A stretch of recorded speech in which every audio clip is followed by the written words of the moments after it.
an island under a state of emergency. On La Palma, a volcano threatens the livelihoods of residents.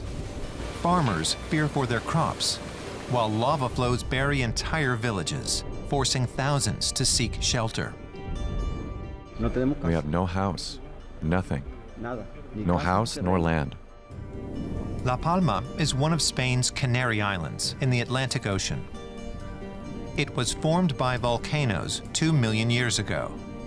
Now, its 80,000 inhabitants fear for their future.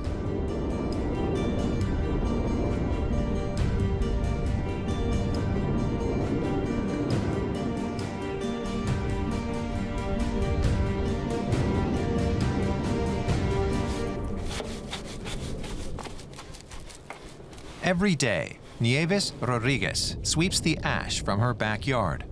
It's part of life living in El Paso on La Palma with a volcano just 3 kilometers away. This noise is terrible.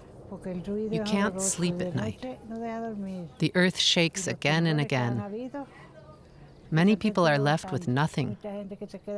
Everything. The volcano takes everything. Nieves has had to leave home several times because of dangerous gases in the village. But compared to people who've lost their homes, she's doing fine for now. If the lava comes here, I'll have to go too. Imagine that. You have to think about what it's like for us from here. And the people who have houses here.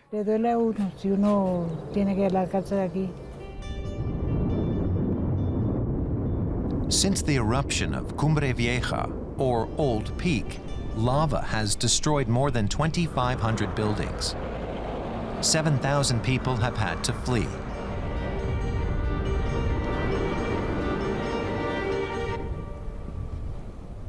Luis Rodriguez is one of those who was forced to leave his home. At 90, he's been living on his boat in the port of Tazacorte for 5 weeks. The lava has come within 1 kilometer of his house, cutting off telephone lines, the water supply, and electricity. So he and his partner made the quick decision to come here.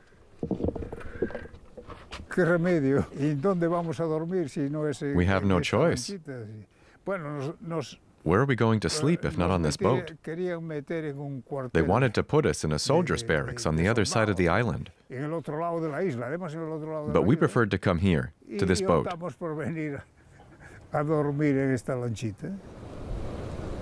From his house, Luis was able to watch how a new volcano emerged practically from nowhere. First, the earth lifted up a little bit, and then there was this monstrous explosion. Everything launched up into the sky.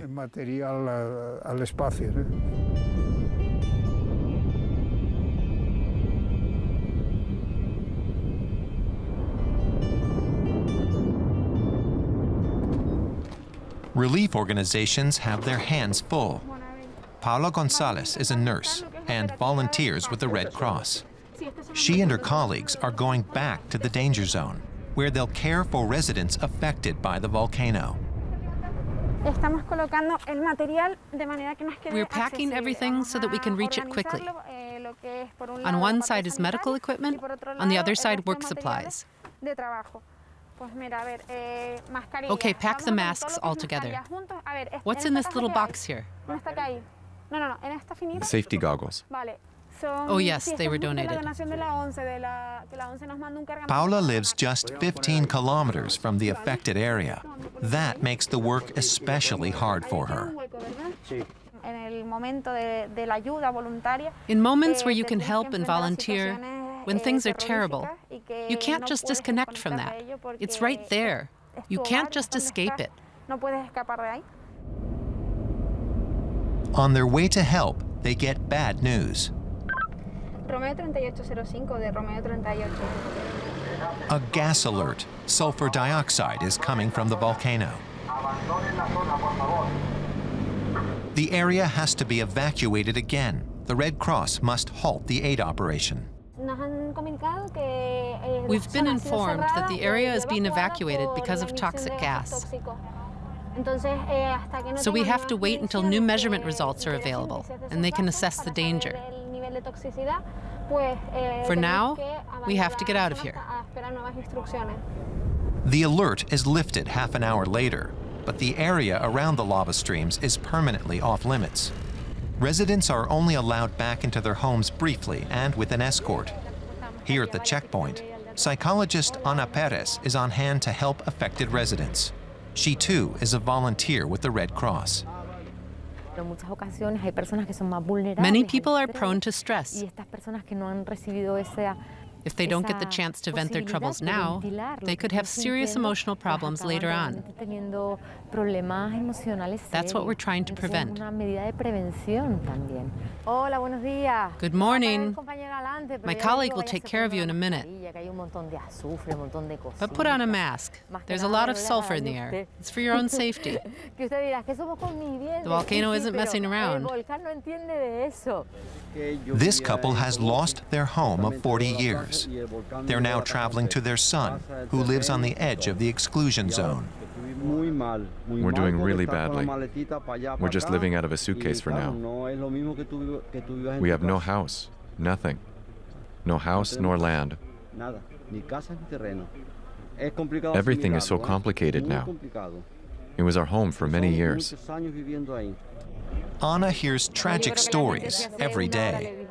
Again and again, she says, those who are suffering make themselves out to be stronger than they really are. Yesterday, a woman told me she shouldn't complain because at least she had shelter. I said to her, you have every right in the world to be furious. The volcano has robbed you of something very important, the feeling of security.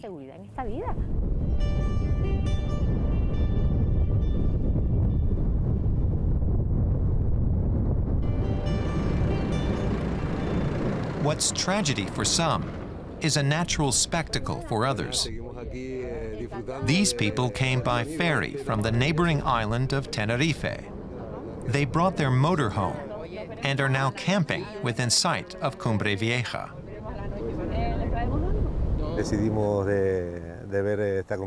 We came here to experience this unique event. We'd never seen a volcanic eruption before. For us spectators, there's something truly magical about it, in the true sense of the word. But the destruction is tremendous.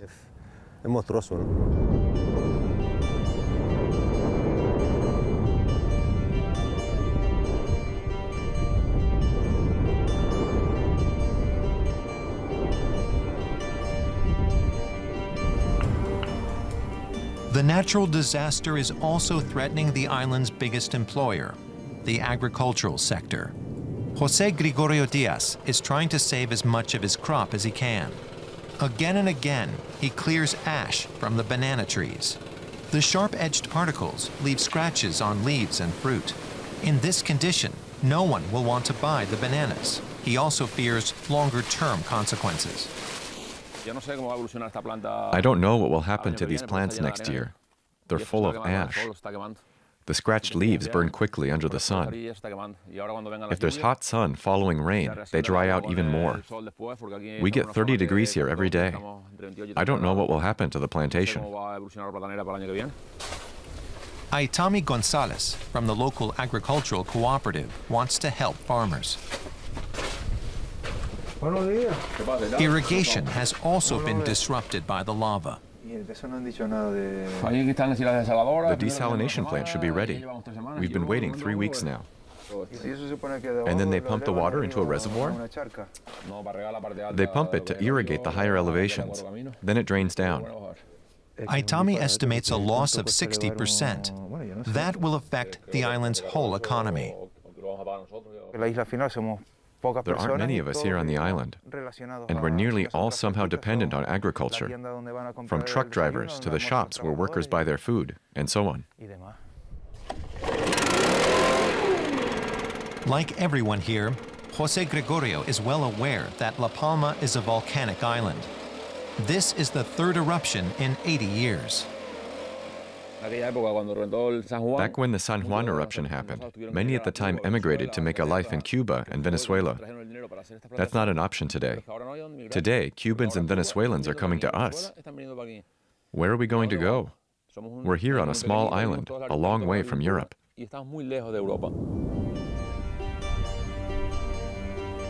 The people of La Palma are quite literally living under a volcano. Their island wouldn't exist without it, yet it's an ever-present threat. Older residents can still remember the last eruption 50 years ago. The problem is that no one can predict where or when new vents will open up.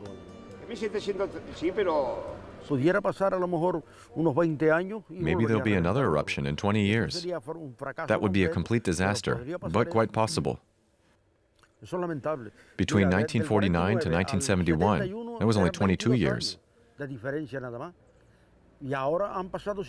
And now 50 years have passed since the Teneguía eruption.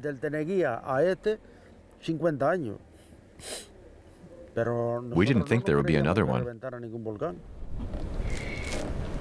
90-year-old Luis comes from the Spanish mainland, so this is his first eruption. He never imagined a volcano would make him homeless. In the meantime, after 5 weeks on his boat, he's found a new place to live.